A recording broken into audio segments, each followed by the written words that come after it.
Artificial intelligence और उसके फायदे एक खूबसूरत सुबह का मंजर था जब सारा, आयशा, बिलाल, अली, उस्मान और हमजा ने पार्क में मिलने का मंसूबा बनाया।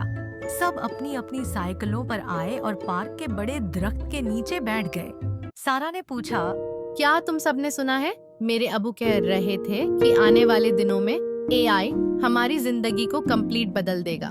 आयशा ने तजस्सुस से कहा। हाँ, मैंने भी सुना है, लेकिन ये वाकई होता क्या है?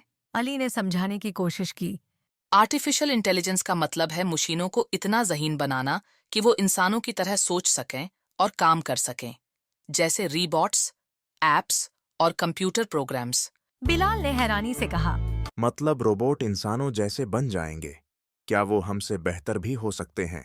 हमजा ने फौरन जवाब दिया। लेकिन एआई का काम हमारी मदद करना है, हमसे बेहतर बनना नहीं।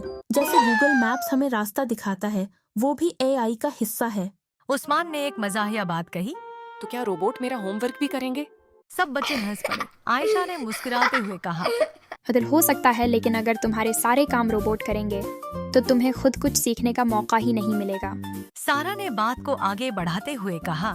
मेरे अबू कह रहे थे कि एआई की मदद से डॉक्टर बेहतर इलाज कर सकते हैं, किसान अच्छी फसल लगा सकते हैं और उस्ताद बच्चों को नई चीजें सिखा सकते हैं। बिलाल ने संजीदगी से पूछा।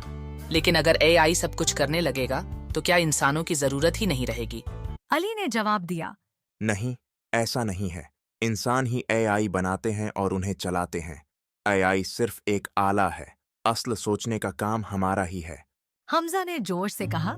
मतलब अगर हम ज़हीन बनेंगे तो एआई भी हमारे लिए और अच्छे काम करेगा। हमें बस उसे अच्छे मकसद के लिए इस्तेमाल करना चाहिए। सब बच्चों ने इत्तेफाक में सिर हिलाया। उस्मान ने कहा।